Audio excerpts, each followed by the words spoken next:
habeen wanaagsan daawadayaal ku soo dhawaada barnaamijka caawiya caalamka waa Cusmaan Cabdi Xasan qodobada wararkeena ugu waaweyn waxa ay kala yihiin saacadihii ugu dambeeyay rasaas ayaa laga dhaxmaqlay xabsiga dhexe ee magaalada Muqdisho qasaare dhimasho iyo dhaawac leh ayaana laga soo sheegaya wararkii ugu dambeeyay ayaynu idinkaga haynaa magaalada Muqdisho wararkeena kalena caawa waxa kamid ah barnaamijka baarista BBC African Eye ayaa dabalka ka qaaday in qaar kamid ah shaqaalaha isbitaalada wadanka Ghana ay iibinayaan qalabka BBA si ay faa'iido uga helaan ra'iisul wasaaraha Lubnaan ayaa ku dhawaaqay in dhammaan xukuumaddiisa ay iscasishay kadib qaraxyadii baabi'iyay magaalada Beirut waxaana ka soo baxaya baaqiyo caalami ah oo lagu doonayo in Lubnaan aan loo ogolaan in ay fowdo gasho مسؤولينta jamhuuriyadda iskeed ugu dhawaaqday madaxbannaanida ee Soomaaliland ayaa telefishinada Universal iyo Star ku ganaxday $20,000 warbixin ayaynu idinkaga haynaa kala soco BBC News Somali telefishinka raadiyaha online-ka iyo bogagga bulshada halkani waa London barnaamijkuna waa caawa iyo caalamka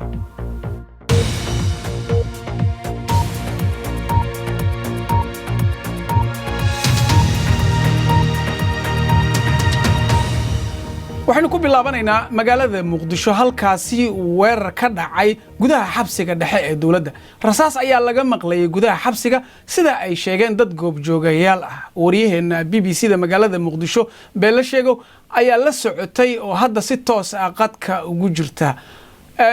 beela soo dhawow noona sheeg wixii u dambeeyay iyo xogta aad ilaa hadda hayso Cusmaan maanta abaaraha saacadii markay ahayd 11 saac bar magaalada Muqdisho xabsiga dhexe waxa laga maqlay dhawaq rasaas oo halkaas la isku weerarsanayay markii hore dabcan waxaana soo gaaray warar kala duwan oo waxa loo maleynayay in weerarku uu xabsiga banaankiisa laga soo qaaday oo kadibna gudaha la isku dayay in la soo galo balse waxa dhacday in weerarku ka dhex bilaabayba xabsiga gudihiisa sida ay wararka qaar sheegayaan soo gaarayna qaar kamid ah maxaabiista ayaa halkaas isku dayay inay ka fuliyaan howlgal ay ku doonayaan inay xabsiga ooga baxsadaan waxaa la xiriirnay qaar kamid dadka goobjoogayaasha ahaa waxayna noo sheegay in halkaas dabcan uu ka dhashay qasaaro laakiin ilaa iyo hadda aanu qasaarahaas intuu la egyahay la ogeyn laakiin waxa jirta dhimasho iyo dhaawac labada dhinacba soo gaartay sida ay noo sheegeen qaar kalena maxaabiista isku dayday inay baxsadaan qaarna waa la dilay oo way dhinteen qaar kalena nolol ayaa lagu soo qabtay oo dhaawacyo ayaa soo gaaray waa tahay Bella waxaad nooga warantaa xabsiga ammaankiisa sida uu yahay iyo maxaabiista ku jirta iyo marka qofka aanan ogeyn aad u sharaxayso sidee xaalkaas u yahay horta xabsigu wuxuu ku yaalaa degmada Xamar Jajab waliba wuxuu ku yaalaa goob amnigeeda aad loo ilaaliyo xabsiga dibadiisa iyo waliba gudihiisa aad ayaa looga taxadiraa amni ahaan haddii aan dhanka kala fiirino goobta uu ku yaala aad ayaa looga taxadiray markan waxa muuqatay inaan ahayn markii ugu horreysay oo xabsiga la weeraro waa markii saddexaad hadda ka hor 2 mar ayaa la weeraray mar waxa la weeraray 2014 markan 2017 markanna waaba maanta dagaalka maanta markii uu xabsiga gudihiisa ka dhex dhacayna wuxuu socday wax hal saac ka badan dhawaan ayaana la soo afjaray sida ay dawladda sheegtay waxa la filayaa maamulka xabsiga in ay dhawaan saxaafadda ay la hadlaan oo ay faahfaahin ka bixiyaan meesha qasaarihii ka dhashay iyo sida ay wax u dhaceen aad baad u mahadsan tahay wariyaheena magaalada Muqdisho beela sheego ay ahayd wixii ka soo kordha xabsiga iyo warbixinada ugu dambeysay intaan barnaamij ku jirno ayaan idin la socodsiinayna hadii kalena baraheena bulshada ayaad kala socon doontaan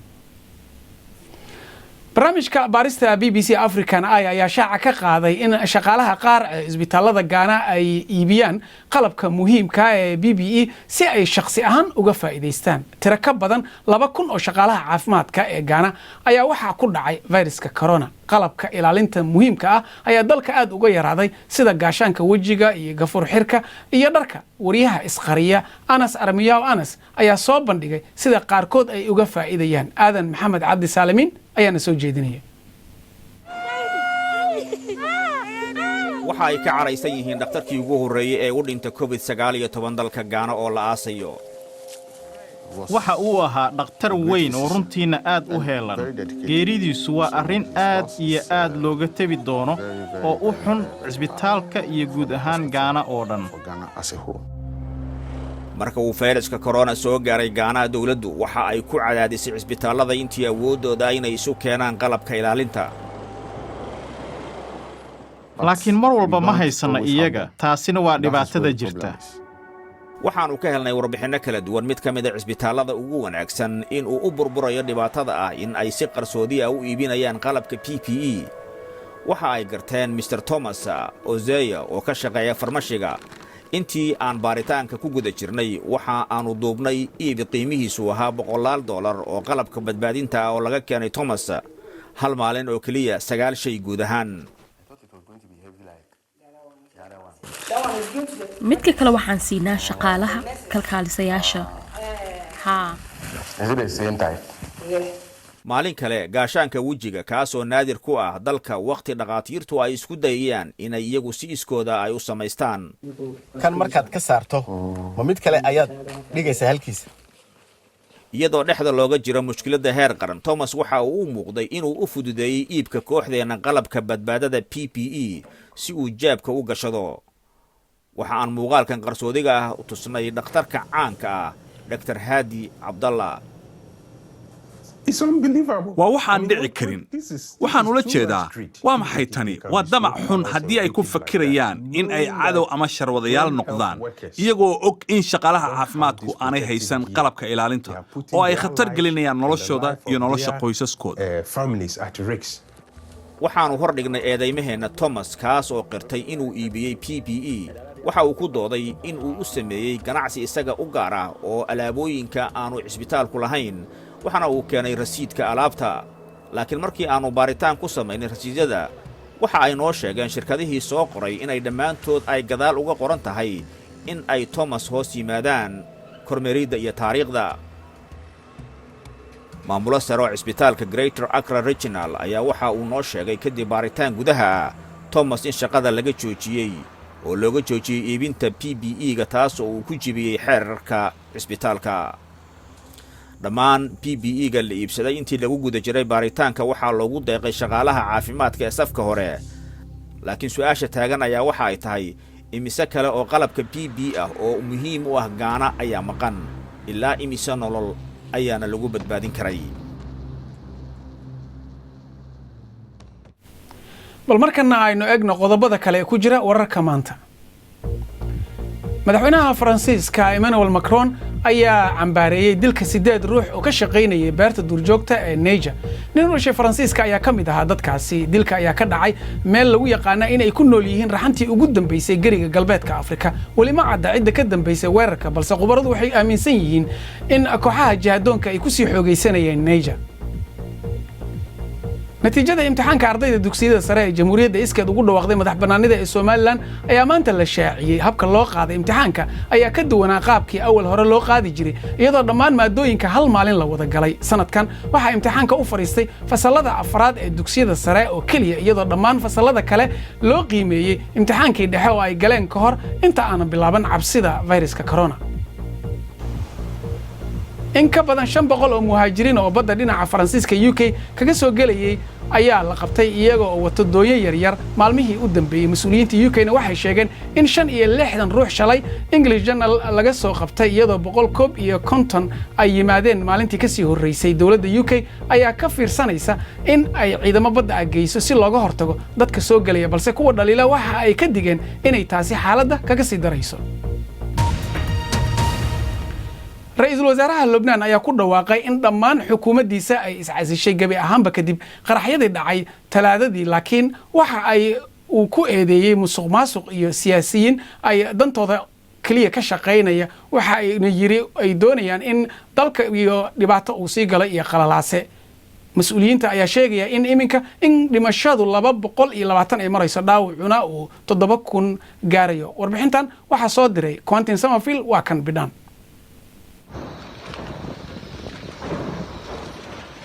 waa amintii wax yaruun ka horreysay markii ay Beirut burburtay. bakhaar kiimiko ka buuxdo ayaa dabqabsaday. saxaar Paris waxay ahayd dabdamiye, waxaanay qaaday muuqaaladan iyadoo 9 la shaqaynaysaba holac ayaa qaatay daqiiqada kadib. saxaar shaqadeeda ayay jecleed, waxaanay u soo dirtay fiidiyowgan ninkii ay u doonaneyd ee Jibeer. waxaana u sheegay inay meesha iskaga cararto iminka fargalkii khuduumadeeda ayuunbaa u soo hadhay وصلت لتحت بعثت لي الفيديو markiiba fiideo ahaan ayaan ku wacay way naxsanayd waxaan ku idhi ka carar meesha dabadeeta qadkii ayaa go'ay مصدومة ب 6/6/2021 waan isguursan rabnay waa kan fargalkeedii farta ayuu ugu jiray iminka waa kan qoorta ii suran taash cad ayaan rabay inaan ku arko laakiin karfan ayaan ku arkay هذا محبسة وهي محبسة سهر فاريس waxay ahayd 27 jir waxayna ka mid tahay 220 qof oo la xaqiijiyay in ay ku dhinteen shilkan masiibadan waxay bannaanka soo dhigtay galdaloolooyinka nidaamka halkan ka jira oo ay hadheeyeen musuq iyo maamul xumo waa masiibo jilbaha u riday dalkani maalintii labaad Beirut waxaa ka soconaya dibadbaxyo weli way yar yihiin booliska iyo ciidamaduna dib ayay u riixeen laba wasiir oo dawladda ka tirsan ayaa iscasilay laakiin dibadbaxayaashu waxay dalbanayaan isbeddel weyn caalamkuna wuxuu eegayahay inuu ku raacsan yahay malaayiin ayay ballan qaadeen haddii bay yidhahdeen madaxdu ay beddesho nidaamka musuqmaasuqa ah ee ka jira Lebnaan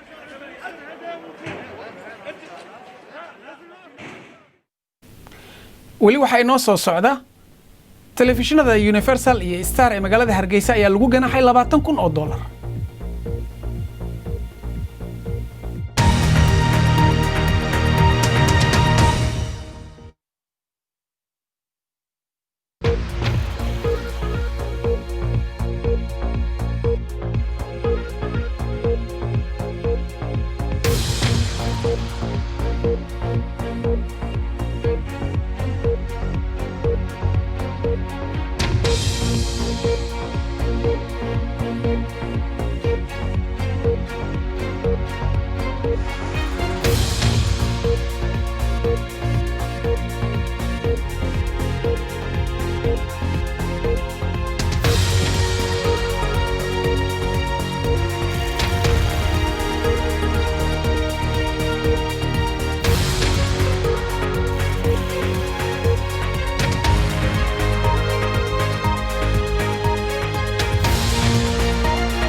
weli waxaad daawanaysaan caawiya caalamka waa Cusmaan Cabdi Xasan aan idin xusuusiyo qodobada wararkeena ugu waaweyn saacadii u dambeeyay rasaas ayaa laga dhex maqlay xabsiga dhexe ee magaalada Muqdisho khasaare dhimasho iyo dhaawac leh ayaana laga soo sheegay barnaamijka baarista BBC African Eye ayaa daboolka ka qaaday in qaar ka mid ah shaqaalaha isbitaalada Gaana ay iibinayaan qalabka BBA si ay uga faa'iidaan مسؤولين الجمهورية إسكاد وقولوا واخذين مدح بنانيدا الصوماليلان أيام مانتا كسر ركتين لعجو جناح لبدا التلفزيون يونيفرسال يستار لبدا تي في أو هراء حكومة ده وشكتي إن أي كلام نقطي رخصة دي أي حفيزة ده حيران بال يا بركهر مع ملك التلفزيون ده أي ولا كم موجي لعجها لجو جناح يسدا وكسر ورمايو وريها BBC ده مجال ده هرجيسة صديق محمد برمت تيفيغا يونيفرسال waxa lagu haystay inaanu baahinin xafladii 26 Juun ee ka dhacday madaxtooyada Soomaaliland laakiin Star TV maalinkii la xiray ilaa iyo maanta dawladdu kama hadal waxa lagu haysto ururka suxufiyiinta ee Sooljeeya maamulka labadan TV ayaa dacwad arrintan ka gudbiyay maxkamadana dacwad ka furtay waxaana ay dalbanayeen in haddii ruqsadda TV-yada lagala noqonayo sharciga loo maro haddii aanay dambi lagu helinna uu sharcigu difaaco maalinkii ay dacwadda furteen bil kadib waxaa maxkamadda uga timi warqad lagu sheegayo oo lagu ogeysiinayo in dacwadoodii laga saaray liiska dacwadaha laguna farayo inay codsi u dirtaan wasaaradda warfaafinta oo ah tii ay ka dacwoonayeen lacagta haatan wasaaraddu ay ku ganaaxday labadan TV ayaa ah $15,000 oo lagu soo rogay Universal TV iyo Star oo lagu ganaaxay $5,000 mulkiilayaasha labadan TV oo aan la hadlay ayaa walaac ka muujiyay xaddiga lacagtan lagu soo rogay waxaana ay sheegeen inay dadaal badan ay ka galeen arrinka xariga TV-yadooda sidii loo soo deyn lahaa intii maxkamadda ka dambeysay isla mar ahaantaasina waxay ii sheegeen inaanay filaynin ganaaxan inta leeg iyo inay dadaalka sidii ay shaqadooda dib loogu sii deyn lahaa ay sii wadi doonaan. musharaxa ugu weyn mucaaradka Belarus Svetlana Tikhanovskaya ayaa sheegtay inaysan aqoonsanayn natiijada rasmiga ee doorashada madaxweynenimo ee Axadii gelinkii hore ee maanta ayay guddiga doorashadu sheegeen in Alexander Lukashenko uu ku guuleystay 80% codadka doorashada. Tani ayaa imaanaysa kadib mudaharaadyo rabshado watay oo dalka oo dhan ka dhacay. Junaydi Faarax ayaa ka waramaya. waxay ahayd maalin doorasho oo ay ka horreeyeen habeen dheer oo qalalaaso wata. Belarus weli sooma marin xaaladan oo kale.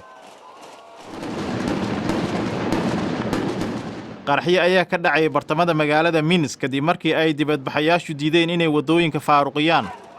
magaalo walba oo ka mid ah waddankan waxaa isku food saaray booliiska iyo dibadbaxayaasha. dibadbaxyadu ma ahayn kuwo abaabulan oo la soo qorsheeyey balse ficil ka dhashay doorasho ay dadku shaki ugu jirin inay tahay mid lagu shubtay. hay-adda u dooda xuquuqul insaanka ayaa sheegtay in hal qof uu ku dhintay dibadbaxyada. dibadbaxyada ayaa ku dhawaaqaya booliisku shacabka ayay taageersan yihiin iyaga oo tijaabinaya daacadnimadooda balse waxay u muuqataa inay weli daacad u yihiin dowladda. ciidan badan oo hubaysan ayaa halkan yimid dabadeedna xabad ayay lugaha iyo gacmaha nooga bilaabeen. markii hore dibadbaxyadu si wanaagsan ayay ku socdeen iyagoo dadku gacmaha ay ishayaan. booliiska ayaa isku dayay in ay dadka kala eryaan. waxaa xigay rasaasta cinjirka iyo sunta dadka ka ilmaysiisa. waxay maalintu ku bilaabatay muuqaallo aan caadi ahayn oo lagu arkayay goobaha codaynta taasoo xaqiiq u ah in ay bulshadani u ooman yihiin isbeddel kadib 26 sano oo keligiistalis ah. Svetlana Tikhanovskaya oo ah hooyo guri joog ah ayaa isku dayday inay iyadu u tartanto xilka madaxtinimada kadib markii xabsiga loo taxabay ninkeeda oo u tartami lahaa jagada madaxweynaha. dadka badankii ayaa u arkayay in Svetlana tahay rajo cusub oo u dhalatay dalkan. waan guulaysanay waxaan xakamaynay cabsideenna waxaan ka guulaysanay siyaasadeenna rajo la'aanta iyo kala jabnaantaba. Alexander Lukashenko ayaa u muuqday nin aan walwal qabin marka uu codkiisa dhiibanayay isagoo oo huba in nidaamka uu isagu samaystay uu u horseedi doono in uu si ballaaran ugu guulaysto doorashadan. balse doorashada ayaa had iyo jeer ku saabsanayd waxa xiga ee dhici doona. iyada oo haatan la xiray ugu yaraan 3,000 oo qof ayaa haddana kumanaano ay weli ku dhawaaqayaan inuu Alexander Lukashenko xilka ka dego iyaga oo ballan qaaday inay habeen walba mudaharaadyada halkoodii ka sii wadi doonaan. haddana wararka ciyaaraha ee caawa. wareegga 8 koox ee Europa League ayaa bilaabmaya maanta. Manchester United iyo FC Copenhagen ayaa is arkaya. Ole Gunnar maamulaha Unitedna waxa uu sheegay inuu doonayo in uu qaado koobkiisii ugu horeeyay ilaa iyo markii uu naadiga la wareegay. ciyaarta kale ee caawa waa Inter Milan iyo Leverkusen. tartanka baabuurta ee Formula 1 Max Verstappen ayaa qaaday sanad guridii 7aad ee Grand Prix Lewis Hamilton oo hadda haysta horyaalka F1 wuxuu u galay kaalinta labaad iyadoo ninka ay isku kooxda ka tirsanayeen Mercedesna u galay kaalinta saddexaad. Hamilton ayaa weli taagan 107 dhibcood halka uu Verstappen taagan yahay 77 dhibcood. faafitaanka fayraska corona waxa uu si weyn u saameeyay bulshooyinka ku tirsanaa dalxiiska isagana gooshaya adduunka. Kilimanjaro Sang waa sawir qaade haga dalxiisayaasha taga dhismayaasha Angkor Wat ee dalka Cambodia. dalxiiska oo joogsay dartii shaqadiisu way istaagtay sida darteedna waxa uu go'aansaday in uu waqtigiisii soo baxay uu uga faa'iideeyo carruurta una baro luqadda Ingiriiska. waxa uu weydiiyay carruurta inay qashinka iyo caagadaha ah ay wadooyinka ka soo aruuriyaan. Maxamed Xaraare ayaa ka waramaya. carruurtan dalka Cambodia waxa ay gurayaan baco iyo caag qashin ah si ay isaga bixiyaan khidmadda casharro English ah oo ay qaataan. dugsigan qashinka waxaa hirgeliyay Kilimanjaro Sang oo ahaa nin ka shaqaysan jiray dalxiiska. waxaan la socdaa in dalkan Cambodia aysan wax sahlan ahayn inaad shaqo heshid haddii aadan ku hadli karin af Ingiriisiga. deegaanka Siem Reap waxa uu ku dhaqan yahay dalxiiska soo booqda dhismayaasha Angkor Wat. dalxiiska oo iminka yaraaday fayraska dartii, Kilimanjaro waxa uu go'aansaday inuu qashinka wax ka qabto. dadka ku nool Siem Reap waxay noloshoodu ku tiirsan tahay dalxiiska xitaa marka ay dugsiga sare ka baxaan. marka haddii aanay Ingiriis ku hadli karin shaqo ma helayaan. 12 ayaan jiraa waxaan arday ka ahay dugsiga qashinka carruurtu qarash ma haystaan kimlanna ma doonayo inuu bilaash wax ku baro markii iigu horraysay ee aan ku wargeliyey in aan ka doonayo lacag culayskeedu gaarayo 1 kiilo iyo bar welibana ay lacagta nadiifiyaan oo ayna qalajiyaan way la fajaceen laakiin markii dambe ayaan u sheegay inaan ka doonayo oo keliya in ay baco ii soo aruuriyaan kimlan caagta iyo bacaha waxa uu geeyaa meel lagu qubo taas oo carruurta baraysa dhibta qashinka bacaha boqolkiiba 75 dadka reer Cambodia waa beeraley haddii marka ay bacuhu meel walba yaalaan oo aad ka dhaxilaysid tacabka iyo beeraha waxay xitaa ku milmi karaan bariiska marka hadafkaygu wuxuu yahay inay ila fahmaan in bacuhu yihiin masiibo xidhiidhka uu kimlan la leeyahay dalxiisayaal hore ayaa suuro geliyay inuu hirgeliyo dugsigan online-ka ah waxa uu rajaynayaa in dugsiga qashinka uu sii jiro xitaa fayraska corona kadib markana dawladda Kenya ayaa sheegtay in $1 bilyan oo dollar ay uga luntay dakhligii ka soo gali jiray dalxiiska dalka ilaa iyo bishii January fayraska corona dartii in ka badan 2 milyan ayaa shaqooyinkoodii ku waayay waxaana mas'uuliyiintu ay ku qiyaaseen in aanu soo kaban doonin dalxiiska ilaa iyo 2023 iyo hadda laga soo baxayo xayradaha fayraska corona Kenya waxay u weecatay inay isticmaasho dadka magaca weyn leh sida in ay dib ugu soo celiso dhaqaalihii ka soo gali jiray dalxiiska ciyaaryahanka rikoorka marathonka dunida haysta Eliud Kipchoge ayaa loo magacaabay inuu noqdo danjiraha dalxiiska Kenya BBC-da ayuuna u waramay To all of you, I want to actually invite you to Kenya. Kenya is open. Kenya is open for business. dhammaantiin waxaan doonayaa in aan idinku casuumo Kenya way furan tahay Kenya waxay u furan tahay ganacsi waxay u furan tahay dalxiis dadku inay yimaadaan arrintani waxay aniga ii abuuraysaa waayo aragnimo aad u weyn xaqiiqdii inaan arko xayawaankii duurjoogta ahaa lo'dan gisiga ah oo ka gudbaysa webiga runtii waxay ii tahay waayo aragnimo aad u weyn inaan danjiro u noqdo dalxiiska ee waddanka Kenya wax weyn ayay ii tahay inaan dalkayga u shaqeeyo oo aan wax ku soo celiyo sidaa darteed aad ayaan ugu faraxsanahay in Kenya aan u noqdo danjirahooda dalxiiska xaqiiqdii waa wax lagu farxo inaad dalkaada wax ku soo celisid runtii waxa hadda la arkaya waxa weeye xayawaankii duurjoogta ahaa oo meelo kale u wareegaya oo qaxaya waadna og tahay in dalxiiska deegaanku u yahay wax wanaagsan gaar ahaan Kenya Tourism is what makes conservation actually to be perfect. Tourism actually is what makes people actually to get employment. dalxiisku waxa uu ka dhigaa deegaanka mid aad u wanaagsan dalxiiska runtii waa waxa sababa in dadku ay shaqo helaan oo markaana ay farxad geliso waliba marka ay guryahooda ku laabtaan waa arrin muhiim u ah Kenya inay xoogga sii saarto si buuxda dalxiiska iyo isboortigu waxa Kenya uu caalamka ka iibiyo weeye ciyaaraha waad og tahay waa kuwa maamula adduunka bal eeg dhowrkii bilood ee ugu dambeeyay ciyaar la'aan adduunku sidee ayuu dareemayay adigaaba dareemi kara oo arki kara markii horyaalka Ingiriisku uu soo laabtay markii tartamadii ciyaaraha ee qaaradda Yurub ay soo laabteen waad arkaysaa sida dadku ay rajada u soo gashay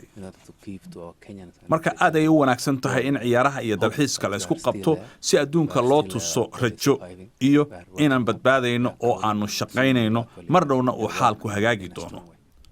orodkii maanta aad ay u wanaagsanaa wuxuu ahaa mid dadka dhiiri gelinaya